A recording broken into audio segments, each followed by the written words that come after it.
ઓમ શ્રી ગણેશાય નમઃ. જય શ્રી કૃષ્ણ મિત્રો. વક્રતુંડ મહાકાય સૂર્યકોટિ સમપ્રભમ નિર્વિઘ્નમ કુરુ મે દેવમ સર્વકાર્યેષુ સર્વદા. જય શ્રી ગણેશ. મિત્રો, આજે આપણે ગણેશ પુરાણ સાંભળીશું.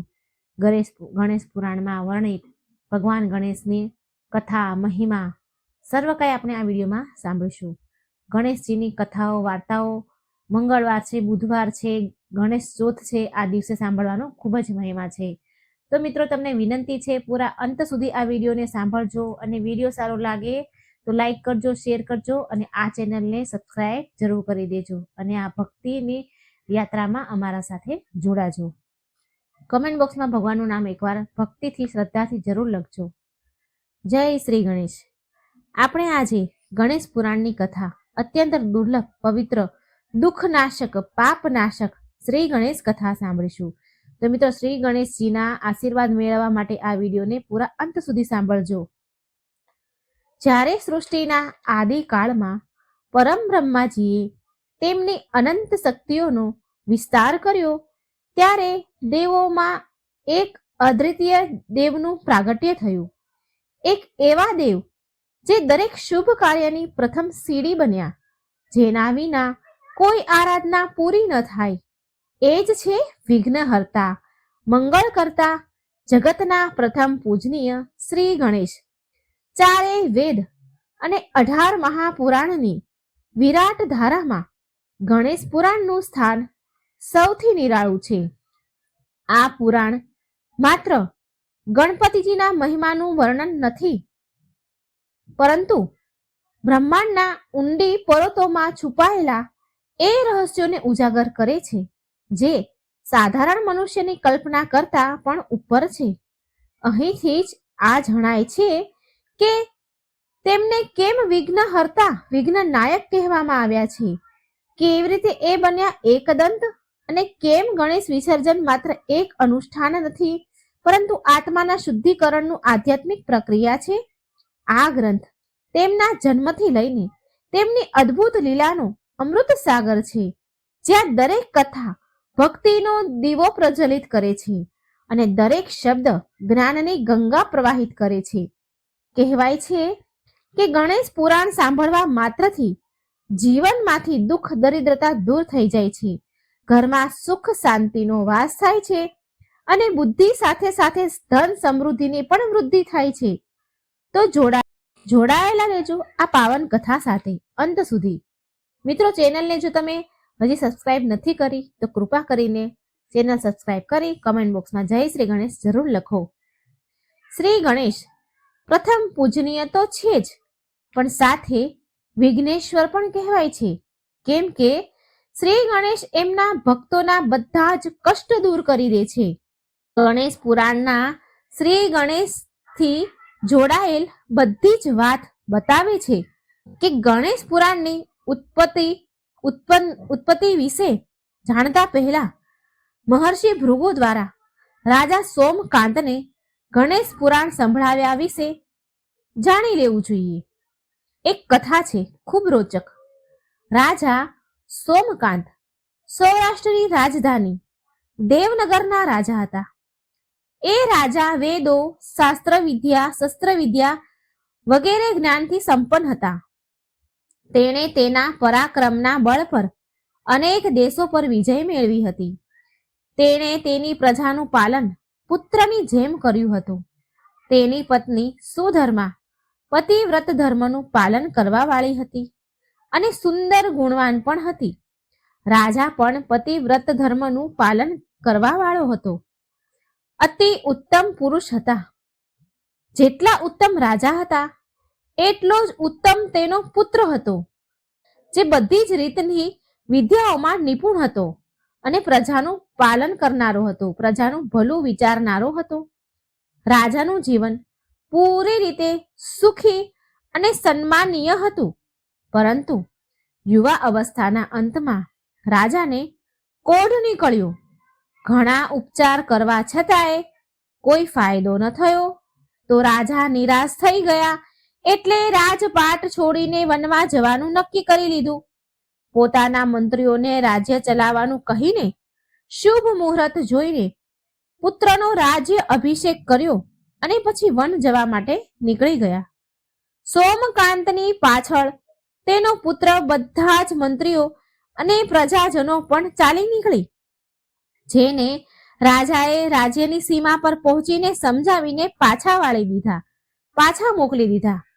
પછી પુત્રના કહેવા પર રાજાએ 2 સેવકો તેની સાથે લીધા. વનમાં પહોંચીને રાજા, તેની પત્ની અને સેવક એક સાફ જગ્યાએ જઈને આરામ કરવા માટે પહોંચ્યા. ત્યાં તેમને મહર્ષિ ભૃગુના પુત્ર ચ્યવન ઋષિ મળ્યા. ચ્યવન ઋષિના પરિચય પછી ચ્યવન ઋષિએ રાજાના કોઢની વાત મહર્ષિ ભૃગુને જઈને કહી. મહર્ષિના કહેવા પર ચ્યવન ઋષિ રાજા અને તેની પત્ની અને સેવકોને આશ્રમમાં લઈ ગયા. ત્યાં તેમણે સ્નાન વગેરે કરી ભોજન કર્યું, રાત્રે વિશ્રામ કર્યો. બીજા દિવસે સવારે ઉઠીને નિત્ય કર્મથી નિવૃત્ત થઈને રાજા મહર્ષિ ભૃગુની સામે હાજર થયા. મહર્ષિ ભૃગુએ રાજાને તેના રોગનું કારણ પૂર્વજન્મના પાપ બતાવ્યા. જ્યારે રાજાએ પૂર્વજન્મના પાપ વિશે જાણવાની ઈચ્છા જતાવી, તેમણે પૂર્વજન્મમાં કરેલી નિર્દોષોની હત્યાઓ, લૂંટફાટ વગેરે વિશે મહર્ષિ ભૃગુએ બતાવ્યું. મહર્ષિએ તેમને એ પણ બતાવ્યું કે કેવી રીતે જીવનમાં અંતિમ સમયમાં રાજા સોમકાંતને ભગવાન શ્રી ગણેશના ખંડેર થયેલા મંદિરનું કામકાજ સારી રીતે કરાવ્યું હતું, જેના કારણે રાજાને પુણ્યની પ્રાપ્તિ થઈ. પૂર્વજન્મમાં મૃત્યુ બાદ રાજાને યમદૂતોએ યમરાજા સામે હાજર કર્યા. ત્યારે યમરાજાએ રાજાને પૂછ્યું કે તમે પહેલા પાપ ભોગવશો કે પુણ્ય ભોગવશો? આ બેમાંથી સૌથી પહેલા તમે શું ભોગવશો? યમરાજાએ રાજાને પૂછ્યું. રાજાએ પુણ્ય ભોગવવાની વાત કહી. આ જ કારણે આ જન્મમાં અત્યાર સુધી રાજા બનીને એ જ પુણ્યને સોમકાંત રાજા ભોગવી રહ્યા હતા. પરંતુ હવે પુણ્યનો સમય ખતમ થઈ ગયો હતો અને પાપ ભોગવવાનો સમય શરૂ થઈ ગયો હતો. માટે રાજા સોમકાંત કોઢના રોગથી પીડિત થઈ ગયા. કારણ કે પુણ્ય ખતમ થયું, પાપ શરૂ થયું. રાજા સોમકાંતના રોગથી મુક્ત થવા માટેનો ઉપાય પૂછીને મહર્ષિએ તેમને એટલે કે રાજાને ગણેશ પુરાણ સાંભળવા માટે કહ્યું. પરંતુ રાજાએ તો ગણેશ પુરાણ વિશે કંઈ સાંભળ્યું જ ન હતું. માટે રાજાએ મહર્ષિ ભૃગુને નિવેદન કર્યું, મહર્ષિથી વધારે જ્ઞાની અને ઉત્તમ કોણ હોઈ શકે? બીજું કોઈ વ્યક્તિ નથી જે ગણેશ પુરાણ સંભળાવી શકે. માટે મહર્ષિ ભૃગુને કહ્યું કે તમે જ મને ગણેશ પુરાણ સંભળાવો. માટે સ્વયં મહર્ષિએ રાજાને ગણેશ પુરાણ સંભળાવવાનું કહ્યું. માટે મહર્ષિએ રાજાને ગણેશ પુરાણ સંભળાવવા માટે એ રાજી થઈ ગયા. મહર્ષિએ રાજાની વાત માની લીધી. પછી મહર્ષિએ રાજા પર અભિમંત્રિત જળ છાંટ્યું, જેનાથી રાજાને એક છીંક આવી. જેવી છીંક આવી એવું જ રાજાના નાકમાંથી એક કાળો એવો અજીબ પુરુષ બહાર નીકળ્યો, જે મોટો થતો ગયો. ધીરે ધીરે મોટો થતો ગયો અને બધા જ ડરી ગયા. આ પુરુષ પાપ હતો.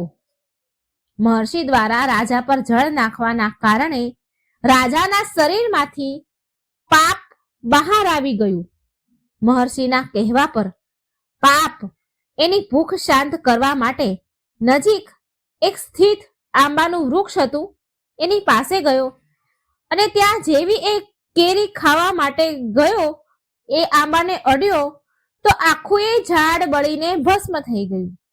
આ ઘટના બાદ પાપ ત્યાંથી ગાયબ થઈ ગયું. રાજાને એના રોગમાં આરામ મળી ગયો હતો. મહર્ષિએ રાજાને આંબાનું ઝાડ જ્યાં સુધી પહેલા હતું એવું થઈ જાય ત્યાં સુધી ગણેશ પુરાણ સાંભળવાની વાત કહી. રાજાના મનમાં પ્રશ્ન ઉઠ્યો કે આખીર અંતે આ ગણેશ પુરાણની રચના કોણે કરી? અને તેમણે મહર્ષિને આ સવાલ પૂછ્યો. તો મહર્ષિ ભૃગુએ ત્યારે રાજાને બતાવવાનું શરૂ કર્યું. મહર્ષિ વેદવ્યાસજીએ જ્યારે વેદોમાં લખેલી બધી વાતોને 4 અલગ અલગ વેદોમાં આ સાર્સ ભાષામાં બદલી નાખ્યા. ત્યારે બધા વિદ્વાનોમાં તેમની બહુ પ્રશંસા થઈ. આ વાતથી વેદવ્યાસજીને સ્વયં પર ખૂબ ગર્વ થઈ ગયો.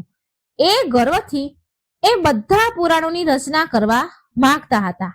માટે તેમણે પુરાણોની રચના કરવાનું શરૂ કર્યું. પરંતુ તેમના અભિમાનના કારણે તેમણે ભગવાન શ્રી ગણેશની આરાધના વિના જ પુરાણોની રચના કરવાનું શરૂ કરી દીધું. અને ગણેશજીની આરાધના તો દરેક શુભ કાર્ય પહેલા કરવી અનિવાર્ય છે, કેમ કે એ તો પ્રથમ પૂજનીય દેવ છે. વેદ વ્યાસથી થયેલ આ ભૂલનો દંડ તો તેમને મળવાનો જ હતો. પુરાણોની રચના કરતા સમયે વેદ વ્યાસજી બહુ મહત્વપૂર્ણ વાતોના વિષય ભૂલવા લાગ્યા અને આમ પુરાણોની રચનામાં વિઘ્ન ઉત્પન્ન થવા લાગ્યા. વેદ વ્યાસજી આમ થતા ઘણા નિરાશ થવા લાગ્યા અને તેમણે આમ થવાના હેતુથી ભગવાન બ્રહ્માજીને મળવાનું નક્કી કર્યું. વેદ વ્યાસજી બ્રહ્માજી પાસે ગયા તો તેમણે બધી જ વાત બ્રહ્માજીને કહી.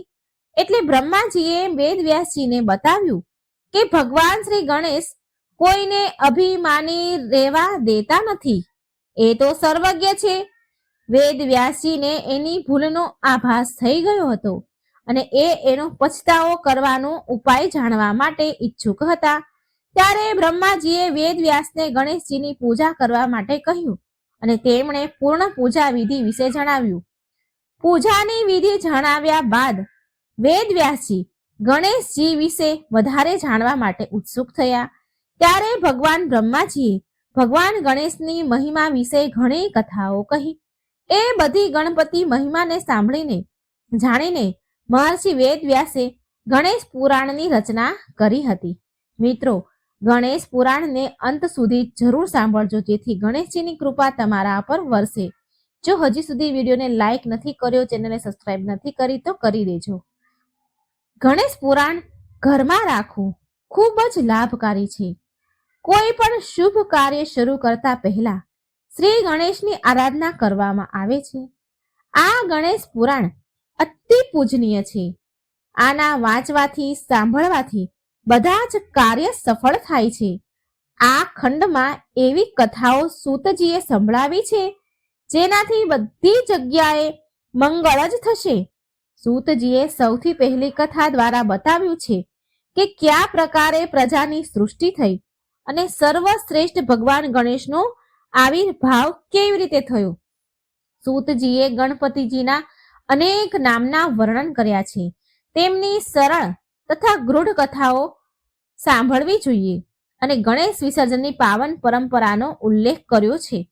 ગણેશ પુરાણમાં ક્યાંક વિસર્જનના રહસ્ય પ્રગટ થાય છે તો ક્યાંક એકદંત નામની કથા ઉત્પત્તિનું વર્ણન. મહાભારતની રચનાના સમયે જ્યારે લખવાની જરૂર પડી તો ગણેશજીએ પોતાનો દાંત તોડીને કલમ બનાવી લીધી હતી. તેમનો એ અનુપમ ત્યાગ અને સમર્પણ અદ્વિતીય છે. માટે અંત સુધી આ કથા તમે પૂરી રીતે સાંભળજો. મંત્રમુગ્ધ કરવાની છે તમને આ કથા, તો સાંભળતા રહો. વિભિન્ન પુરાણોમાં શ્રી ગણેશના અવતારોનું વર્ણન કરવામાં આવ્યું છે. અમુક પુરાણમાં શ્રી ગણેશને શિવ અને પાર્વતીના પુત્ર, તો ક્યાંક કુબેરનું સ્વરૂપ, તો ક્યાંક સ્વયં શિવનો અવતાર બતાવવામાં આવ્યો છે. મત્સ્ય પુરાણમાં શ્રી ગણેશજીને ગાંગેય કહેવાય છે, કેમ કે એમનો સંબંધ ગંગાથી જોડવામાં આવ્યો છે. બ્રહ્મ વૈવર્ત પુરાણમાં તેમને શ્રી કૃષ્ણનો અવતાર માનવામાં આવ્યો છે. લિંગ પુરાણમાં તો એ પણ વર્ણન છે કે દેવતાઓની પ્રાર્થના પર ભગવાન શિવે સ્વયં ગણેશ રૂપ ધારણ કર્યું, જેથી એ બધા વિઘ્નોનો નાશ કરી શકે. આ જ કારણથી ગણપતિજીને વિઘ્ન નાશક, સંકટ મોચન અને પ્રથમ પૂજનીય દેવ કહેવાય છે.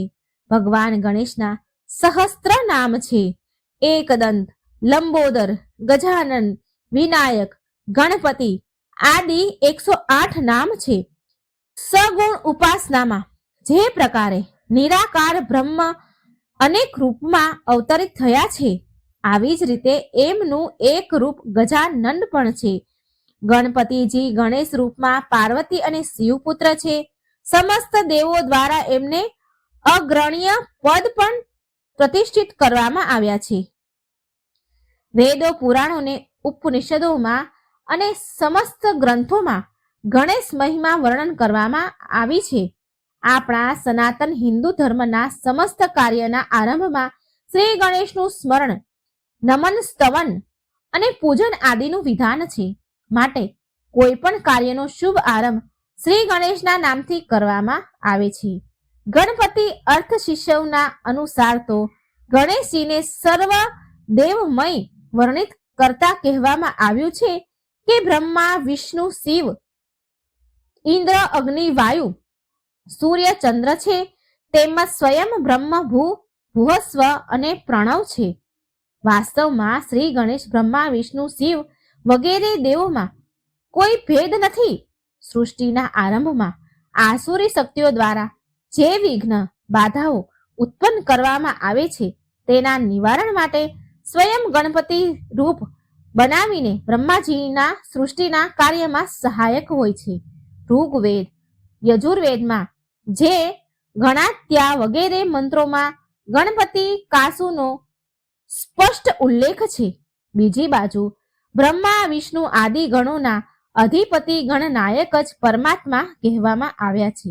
ચાલો હવે આપણે એ જાણીએ કે ભગવાન ગણેશ કેવી રીતે બન્યા પ્રથમ પૂજનીય. આની પાછળની બે કથાઓ જોડાયેલી છે.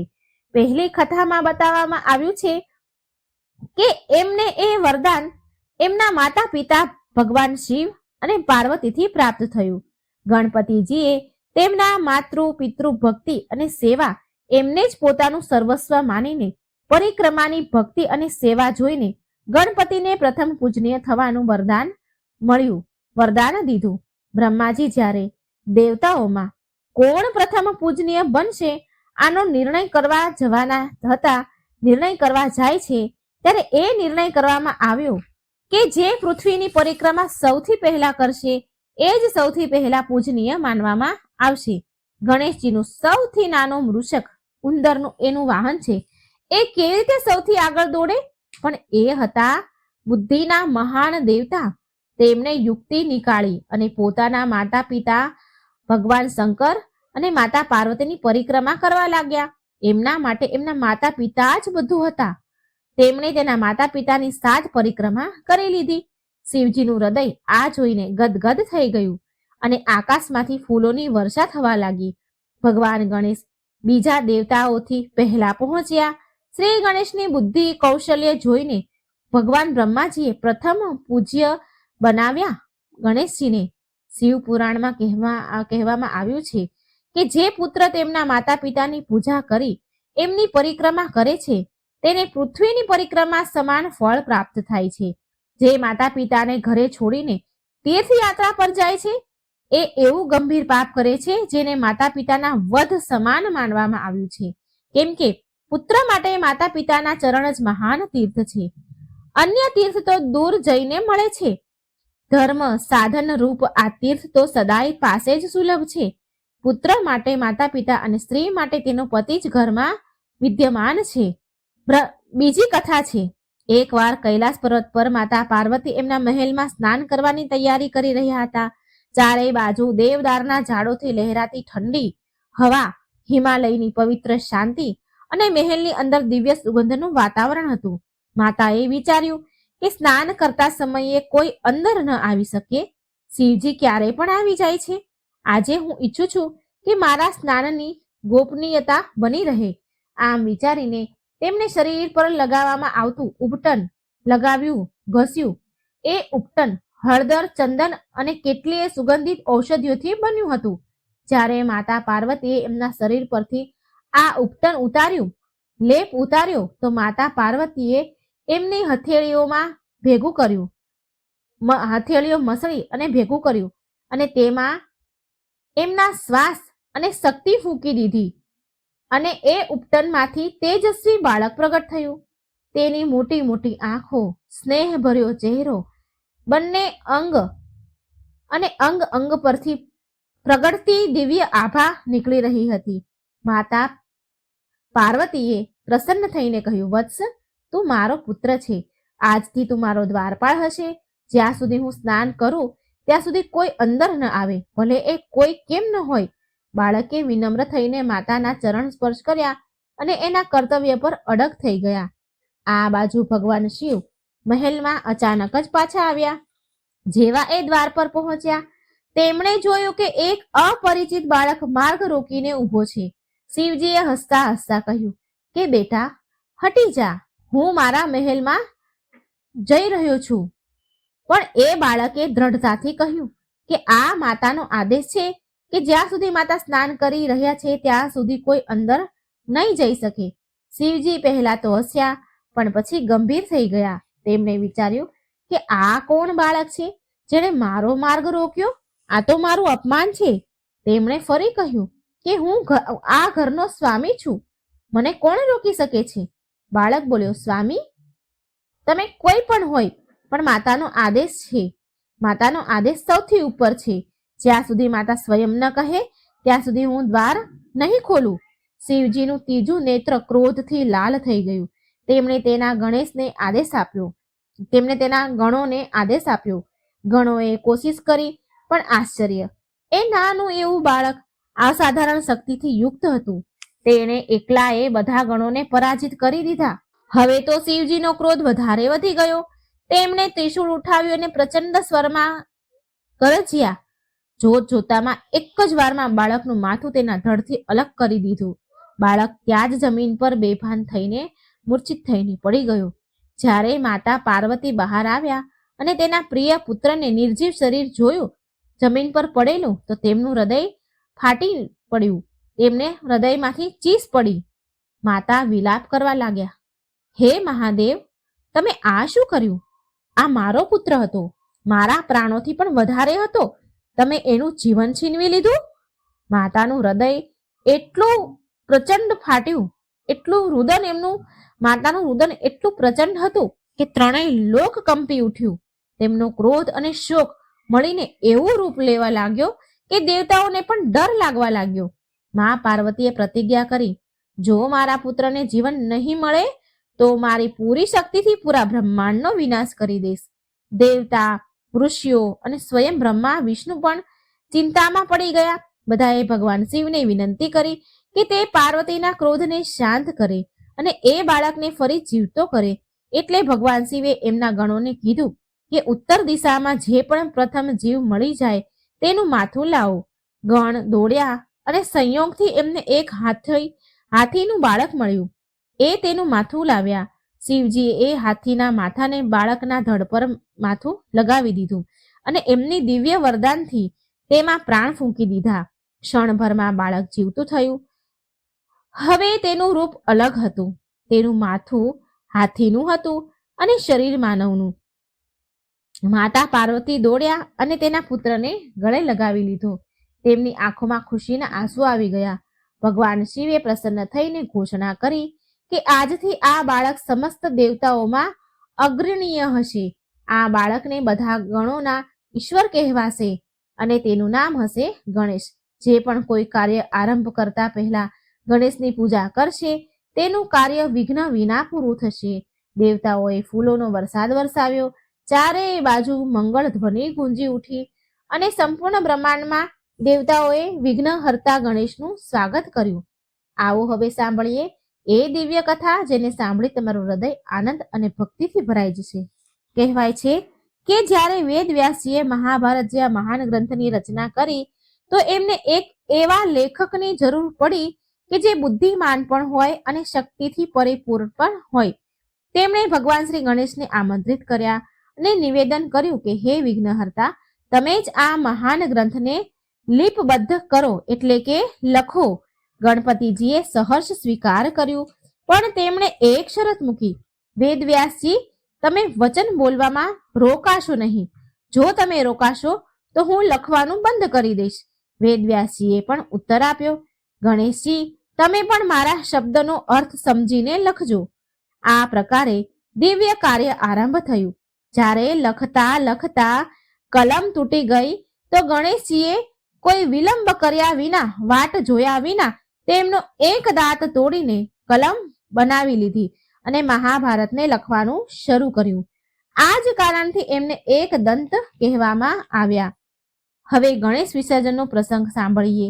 કહેવાય છે કે જ્યારે ગણેશજી એક જ ધારા લગાતાર મહાભારત લખતા રહ્યા તો તેમના શરીરમાંથી તાપ, ઉષ્મા, ગરમી ઉત્પન્ન થવા લાગી. તેમનું સમર્પણ એટલું પ્રગટ હતું કે એ લખતા લખતા થાક, તરસ અને ગરમીની અગ્નિમાં તપી ઉઠ્યા. આ જોઈ મહર્ષિ વેદવ્યાસીએ વિચાર્યું કે મારા શબ્દ સહજ છે, પણ ગણેશજી આને દિવ્ય સંકલ્પથી લખી રહ્યા છે. તેમનું શરીર તાપમાં બળી રહ્યું છે. ત્યારે વેદવ્યાસીએ તેમને શીતળતા પ્રદાન કરવા માટે સ્નાન કરાવ્યું. ગણપતિજીનું આ સ્નાન માત્ર શારીરિક શાંતિ જ નહીં પણ આધ્યાત્મિક મહત્વ પણ છે. આ ઘટનાને લઈ આ પરંપરા પ્રચલિત થઈ. જેમ વેદવ્યાસીએ ગણપતિજીને સ્નાન કરાવ્યું એમ જ આજે પણ ગણેશજીના ઉત્સવના અંતમાં ગણપતિ બાપાની મૂર્તિને જળમાં વિસર્જન કરવામાં આવે છે તથા એમના આશીર્વાદ મળે છે. શ્રી ગણેશજીની બીજી કથા કહે છે કે એકવાર કુબેરદેવને તેમના અપાર ધન વૈભવ ઉપર અત્યંત ગર્વ થઈ ગયો હતો. તેમણે વિચાર્યું કે ત્રણેય લોકમાં મારાથી વધારે ધનવાન કોઈ નથી. કેમ ન હું એક ભવ્ય મહાભોજનું આયોજન કરીને બધાને પોતાના વૈભવનો પરિચય આપું, મારા વૈભવનો પરિચય આપું. આ નિર્ણય કરીને એક વિશાળ ભોજનનું આયોજન કર્યું. સોના અને રત્ન જડિત થાળીઓમાં વ્યંજન પકવાન સજાવવામાં આવ્યા. સુગંધથી આખું નગર મહેકી ઉઠ્યું. કુબેરદેવે બધા દેવોને આમંત્રણ આપ્યું. એ સ્વયં કૈલાસ પર્વત પર પહોંચ્યા અને ભગવાન શિવ અને માતા પાર્વતીને પરિવાર સહિત જમવાનું નિમંત્રણ આપ્યું. ભોળાનાથ તો બધું જાણનારા હતા. એ હસીને બોલ્યા કે હે કુબેરદેવ, અમે ભોજન જમવા નહીં આવી શકીએ, પરંતુ અમારો પુત્ર ગણેશ જરૂર આવશે. કુબેર આ સાંભળીને બહુ પ્રસન્ન થઈ ગયા. એ વિચારવા લાગ્યા કે આ તો નાનો એવો બાળક છે, આ શું ખાવાનો? બધા મારા વૈભવની પ્રશંસા કરશે. મહાભોજનો દિવસ આવ્યો. દેવ, દાનવ, ગંધર્વ, અપ્સરાઓ બધા પેટ ભરીને ભોજન કર્યું અને કુબેર દેવના ગુણ ગાવા લાગ્યા. અંતમાં શ્રી ગણેશજી પધાર્યા. પછી લંબોદર શ્રી ગણેશજીને બેસાડીને કુબેરદેવે સ્વયં ભોજન પીરસવા લાગ્યા. શ્રી ગણેશજીએ પહેલા કોળિયા લીધો, પછી બીજો, ત્રીજો અને જોત જોતામાં તો બધી આખી થાળી જે હતી ભોજન પીરસેલી બધી ખાઈ ગયા. કુબેરદેવે નવા નવા પકવાન મંગાવ્યા, પરંતુ ગણેશજી ખાતા જ ગયા, ખાતા જ જાય છે, ખાતા જ જાય છે.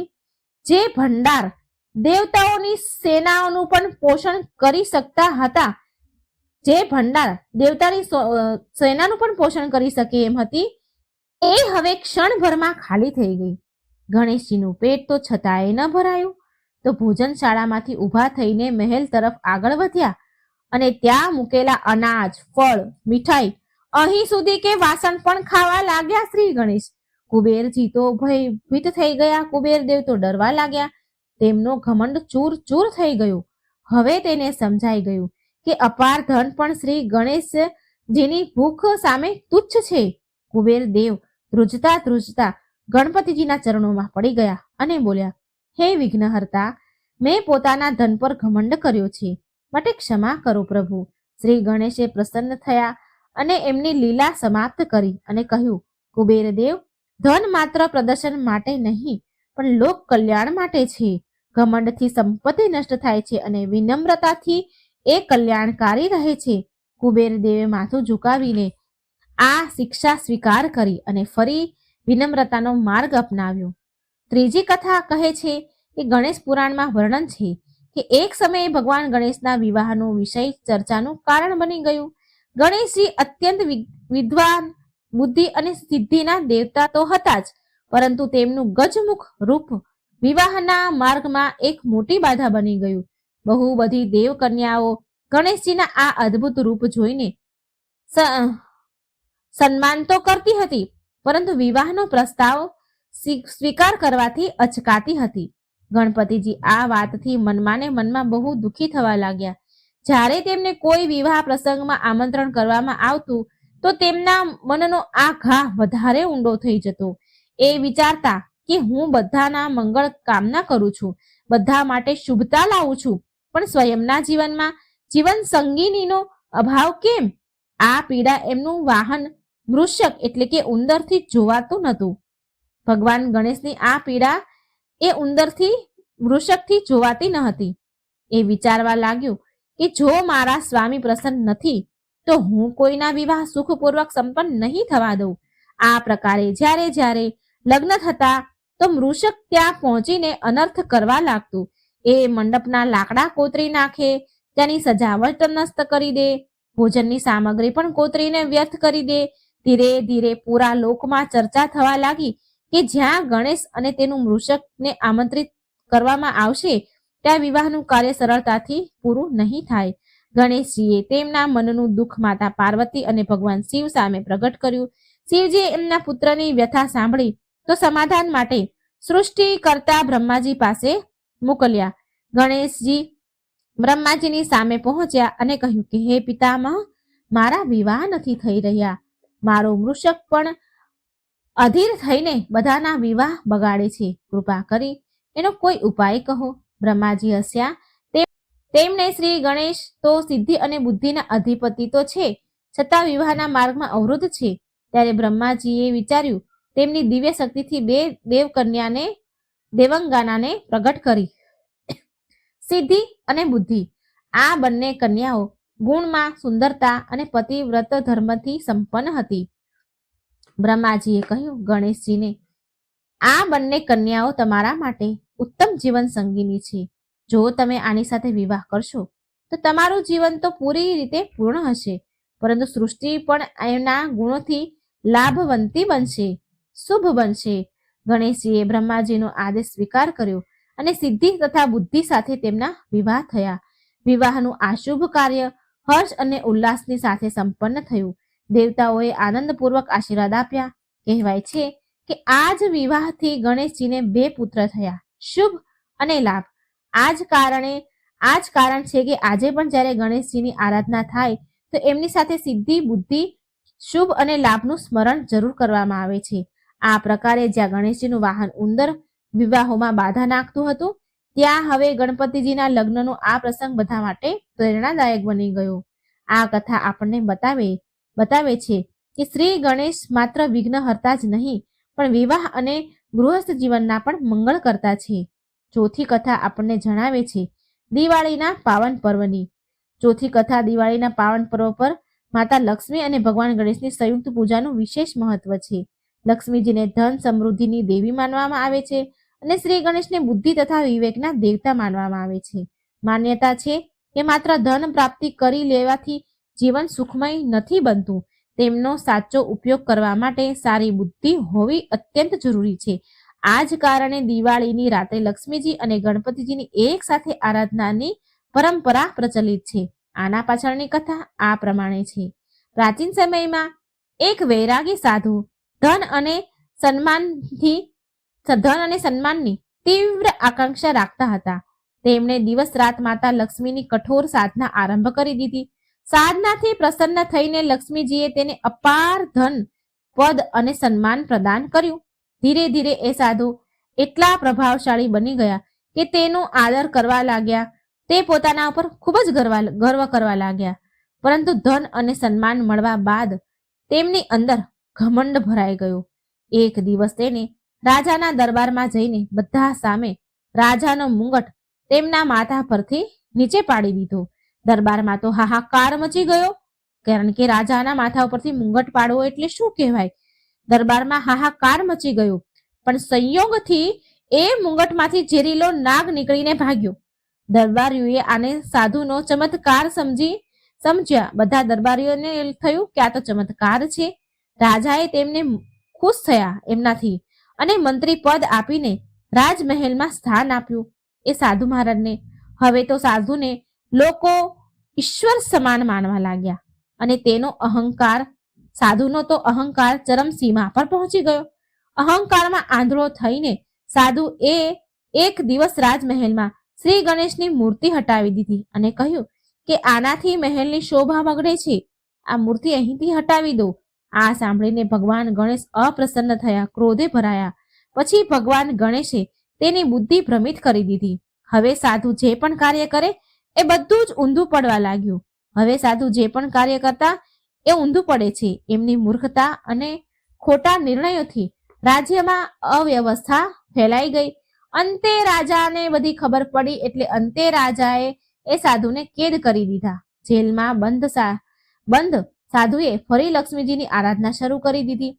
માતા લક્ષ્મી તેની સામે પ્રગટ થયા અને બોલ્યા, તને તો ધન મળી ગયું, પણ બુદ્ધિના દેવતા શ્રી ગણેશનું અપમાન કરીને તે સ્વયં પોતાનું પતન નોતર્યું છે. ધન સાથે બુદ્ધિનું હોવું એટલું જ જરૂરી છે. હવે જો ખરેખર તારે ઉન્નતિ કરવી છે તો ગણેશજીની આરાધના કરો. આમ સાધુને લક્ષ્મીજીએ કહ્યું. સાધુને પછતાવો થયો અને પૂરા મનથી ગણેશજીની પૂજા શરૂ કરી દીધી અને ગણપતિજી પ્રસન્ન થયા અને સાધુને માફ કરી દીધા. તેમની બુદ્ધિ પાછી આપી દીધી. એ જ રાત્રે રાજાને સ્વપ્નમાં શ્રી ગણેશજીએ દર્શન આપીને કહ્યું કે હે રાજા, આ સાધુને મુક્ત કરી દે છે. બીજા દિવસે સાધુને સન્માનિત કર્યા, પણ હવે તે સાધુ વિનમ્ર અને બુદ્ધિમાન બની ગયા હતા. ભગવાન શ્રી ગણેશની જમણી કે ડાબી બાજુની સૂંઢનું શું રહસ્ય છે એ હવે આપણે જાણીએ. ગણપતિજીની મૂર્તિનું પ્રત્યેક સ્વરૂપ અને પ્રત્યેક અંગનું ઊંડી રીતે આધ્યાત્મિક રહસ્ય બતાવેલું છે, એમની અંદર સમાવેલ છે. શાસ્ત્રોમાં માત્ર આ એક ભક્તિનો વિષય નથી, પરંતુ જ્ઞાન અને જીવન દર્શનનો પાઠ પણ છે. મૂર્તિના સૂંઢની દિશા હોય કે તેમના અંગોનું સ્વરૂપ, હર એકમાં ઊંડી શિક્ષા છુપાયેલી છે. સૌથી પહેલા સૂંઢની દિશાનું મહત્વ સમજવામાં આવે છે. જો ગણપતિજીની સૂંઢ જમણી બાજુ વળેલી હોય તો આવી મૂર્તિને દક્ષિણાભિમુખી કે જમણી સૂંઢ વાળા ગણપતિ કહે છે. દક્ષિણ દિશા યમલોકથી અને જમણી નાડી સૂર્ય નાડી કે પિંગળાથી જોડાયેલી માનવામાં આવે છે. આ ઉર્જા તેજસ્વીતા અને સક્રિયતાનું પ્રતીક છે.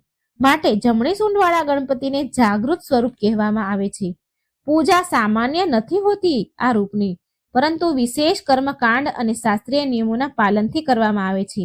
આ સ્વરૂપની સ્થાપના અને પૂજા કરતા સમયે શુદ્ધતા વિધિ વિધાનનું પાલન અનિવાર્ય હોય છે.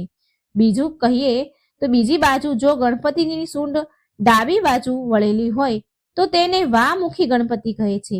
ડાબી દિશા ચંદ્રનાળી, શાંતિ, સંતુલન અને આધ્યાત્મિકનું પ્રતીક છે. માટે વામમુખી ગણપતિને સૌમ્ય, કરુણામય અને ગૃહસ્થ જીવન માટે વિશેષ રૂપથી શુભ માનવામાં આવ્યા છે. આ રૂપની પૂજા સરળ રીતથી કરવામાં આવે છે. આ રૂપની પૂજા ગણેશજી જલ્દી પ્રસન્ન થઈ જાય છે અને ભક્તની નાની નાની ભક્તિ સ્વીકાર કરી લે છે. આ જ કારણ છે કે મોટા ભાગના ઘરોમાં વામુખી ગણપતિની સ્થાપના કરવામાં આવે છે. અને હવે જો ગણપતિજીના અંગોમાં દ્રષ્ટિ નાખીએ તો તેમાં ઊંડો સંદેશ સમાયેલો છે. ગણપતિજીનું મોટું માથું એ શીખવાડે છે કે આપણે આપણા વિચાર અને દ્રષ્ટિને મોટા રાખવા જોઈએ. મોટા મસ્તિષ્કનો અર્થ છે ઊંડું જ્ઞાન અને નેતૃત્વની ક્ષમતા. નાની આંખો એ શિક્ષા આપે છે કે દરેક કાર્યમાં ઊંડાણથી જોવું જોઈએ, સૂક્ષ્મતાથી ઝીણવટપૂર્વક નિરીક્ષણ કરવું જોઈએ અને સમજી વિચારીને નિર્ણય લેવા જોઈએ. સુપડા જેવા મોટા કાન એ વાતનો સંકેત આપે છે કે વ્યક્તિને બધાની જ વાત સાંભળવી જોઈએ, પરંતુ એ જ વાત સ્વીકારવી જોઈએ જે હિતકારી હોય. જેવી રીતે સુપડું સારું અનાજ અલગ કરી દે છે અને કચરો કાકરા બહાર ફેંકી દે છે, તેમજ આપણે સારી ખોટી વાતને ઓળખતા શીખવું જોઈએ. ગણપતિની સૂંઢ નિરંતર ગતિ અને સક્રિયતાનું પ્રતીક છે. આ આપણને શીખવાડે છે કે જીવનમાં હંમેશા સક્રિય રહેવું જોઈએ, કેમ કે નિષ્ક્રિયતા દુઃખ અને અભાવ લાવે છે. સૂંઢની દિશાનું મહત્વ પણ ખાસ છે. જમણી બાજુની સૂંઢ સુખ, સમૃદ્ધિ અને શક્તિનું પ્રતીક છે. જો કે ડાબી બાજુ વળેલી સૂંઢ શાંતિ અને આધ્યાત્મિકનું પ્રતીક માનવામાં આવે છે.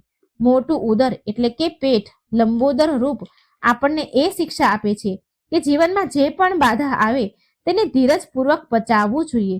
સારું ખોટું બધું સહન કરીને સંતુલિત નિર્ણય લેવો એ સફળતા અને ખુશાલીનું રહસ્ય છે. એક દંત સ્વરૂપ પણ પ્રેરણાદાયક છે. જ્યારે પરશુરામ સાથે યુદ્ધમાં દાંત તૂટી ગયો તો તેમણે એ દંતને લેખન બનાવી લીધું અને મહાભારત જેવા વિશાળ ગ્રંથ લખ્યો. આનાથી એ શિક્ષા મળે છે કે પરિસ્થિતિ ચાહે ગમે તેવી કેમ ન હોય તેનો સદ ઉપયોગ કરવો જોઈએ. ગણેશ પુરાણમાં કહેવાયું છે કે ભગવાન ગણેશનો જન્મ ભાદરવા માસની શુક્લ પક્ષની ચતુર્થીએ થયો હતો અને ત્યારથી આ દિવસને ગણેશ ચતુર્થીના રૂપમાં મનાવવામાં આવે છે. ગણપતિજીને વેદોમાં બ્રહ્મા, વિષ્ણુ, શિવ સમાન આદિદેવ કહેવામાં આવ્યા છે અને આ જ કારણ છે કે ત્રિદેવ પણ તેમની પૂજા કરે છે. પ્રથમ પૂજ્ય વિઘ્નહર્તા અને મંગળ મૂર્તિ ગણપતિ વાસ્તવમાં જ્ઞાન, વિવેક અને જીવન દર્શનના જીવંત પાઠશાળા છે. ગણેશ સ્ત્રોત અને ગણપતિજીની પૂજા માત્ર ધાર્મિક અનુષ્ઠાન જ નથી, પણ જીવનને સુખ અને શાંતિ, સમૃદ્ધિથી ભરવાનું સશક્ત માધ્યમ છે. નારદ પુરાણમાં વર્ણિત શ્રી ગણેશ સ્ત્રોતમ અથવા સંકટનાશક ગણપતિ સ્ત્રોતમ ભગવાન ગણેશના એ શ્રેષ્ઠ ઉપદેશોમાંથી એક છે, જેનો નિત્ય પાઠ કરવાથી જીવનની કઠણાઈઓ, તકલીફો દૂર થાય છે અને સાધકના જીવનમાં નવો ઉત્સાહ, ઉર્જા અને સૌભાગ્યનો સંચાર થાય છે. વિશેષ રૂપથી પ્રાતઃકાળમાં સ્નાન કરી શુદ્ધ મનથી આ સ્ત્રોતનો જાપ કરવાથી પરિવારમાં સ્વાસ્થ્ય, ધન, બુદ્ધિ, વૃદ્ધિ અને સમૃદ્ધિનો વાસ થાય છે. શાસ્ત્રો અનુસાર અઠવાડિયામાં 7 દિવસમાં બુધવારનો દિવસ ભગવાન ગણેશને સમર્પિત છે. માન્યતા એવી છે કે જ્યારે કૈલાસ પર્વત પર માતા પાર્વતીએ તેમના પાર્થિવ શરીરથી ભગવાન ગણેશની ઉત્પત્તિ કરી હતી, તો એ સમયે બુધ દેવ પણ ત્યાં હાજર હતા. ત્યારથી બુધવારને શ્રી ગણેશનો વિશેષ દિવસ માનવામાં આવે છે. આ દિવસે શ્રી ગણેશની પૂજા કરવાથી વ્યક્તિની બાધાઓ દૂર થાય છે, ઘર પરિવારમાં સુખ શાંતિનો વાસ થાય છે અને ધન ધાન્યમાં વૃદ્ધિ થાય છે. આટલું જ નહીં, પણ બુધ ગ્રહ જ્યોતિષમાં વિવેક વાણીનો કારક માનવામાં આવે છે અને ગણપતિજીની પૂજા કરવાથી જો કોઈ વ્યક્તિની કુંડળીમાં બુધ ગ્રહ અશુભ પ્રભાવ આપી રહ્યો છે તો એ સંતુષ્ટ થઈ જાય છે. ગણપતિજીની પૂજાથી મળનારા લાભ ભગવાન ગણેશ વિઘ્નહર્તા અને મંગલ મૂર્તિ છે. તેમની આરાધનાથી બધી મનોકામના પૂરી થાય છે. વિશેષ કરીને એ લોકો જેનો બુધ ગ્રહ નબળો છે તેના માટે ગણેશજીની પૂજા અત્યંત ફળદાયી છે. નિયમિત રૂપથી ગણપતિજીની ઉપાસના કરવાથી ઘરમાં કલેશ સમાપ્ત થાય છે, પરિવારમાં સુખ સમૃદ્ધિ આવે છે, કાર્યમાં સફળતા પ્રાપ્ત થાય છે અને જીવનમાં સૌભાગ્યનો ઉદય થાય છે. પૂજાની વિધિ અને વિધાન બુધવારના દિવસે ગણપતિજીની પૂજા કરવા માટે શાસ્ત્રમાં અમુક નિયમો બતાવવામાં આવ્યા છે. ભગવાન ગણેશને બુંદીના લાડુનો ભોગ લગાવવો જોઈએ. આ એમનો પ્રિય પ્રસાદ માનવામાં આવે છે. પૂજામાં દુર્વા 3 પાનવાળા હોવા જોઈએ, અનિવાર્ય છે, કેમ કે આ ગણેશજીને અત્યંત પ્રિય છે. ગોળ અને ગાયનું ઘી ચડાવીને પછી એ ગાયને ખવડાવવું એ અત્યંત પુણ્યશાળી બતાવવામાં આવ્યું છે.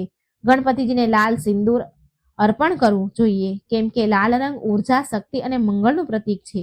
જો ઘરમાં વારંવાર કલેશ, કકળાટ થતો હોય તો ઘરમાં ગણપતિજીની મૂર્તિ સ્થાપિત કરવી જોઈએ અને તેમને સફેદ મોદકનો ભોગ અર્પણ કરવો જોઈએ. આનાથી ઘરમાં શાંતિ વધે છે.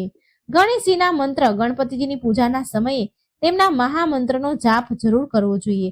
આ મંત્ર સાધકના મનને સ્થિર કરે છે અને તેમના જીવનમાંથી વિઘ્ન બાધાઓનો નાશ કરી દે છે. ગણપતિજીનો વિઘ્ન વિનાશક મહામંત્ર છે વક્રતુંડ મહાકાય સૂર્યકોટિ સમપ્રભમ નિર્વિઘ્નમ કુરુ મે દેવમ સર્વકાર્યેષુ સર્વદા. આ મંત્રના જાપથી દરેક શુભ કાર્યમાં આવનારી બાધા આપમેળે દૂર થઈ જાય છે અને સફળતા નિશ્ચિત રૂપથી પ્રાપ્ત થાય છે.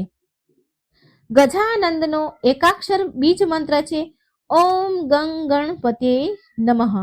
આ મંત્ર ગણપતિજીની કૃપા પ્રાપ્ત કરવા માટે સૌથી સરળ અને પ્રભાવશાળી મંત્ર છે. આ મંત્રના નિયમિત જાપથી મનુષ્યના જીવનમાંથી નકારાત્મકતા દૂર થાય છે અને આત્મવિશ્વાસ, સાહસ તથા વિવેકની વૃદ્ધિ થાય છે. પ્રાચીન કાળમાં ઋષિ અગસ્ત્ય એક મહાન ઋષિ અને જ્ઞાની હતા. એકવાર એમણે જોયું કે પૃથ્વી પર બધી જગ્યાએ પાણીનો અકાળ પડી ગયો છે અને લોકો તરસથી વ્યાકુળ છે. તો તેમણે આનું કારણ જાણવા માટે તેમની દિવ્ય દ્રષ્ટિનો ઉપયોગ કર્યો. તો તેમને ખબર પડી કે સમુદ્રના દેવતા ક્રોધે ભરાયા છે અને બધું જ પાણી તેની અંદર સમાવી લીધું છે, માટે સૃષ્ટિમાં અકાળ પડ્યો છે અને તેને છોડી નથી રહ્યા.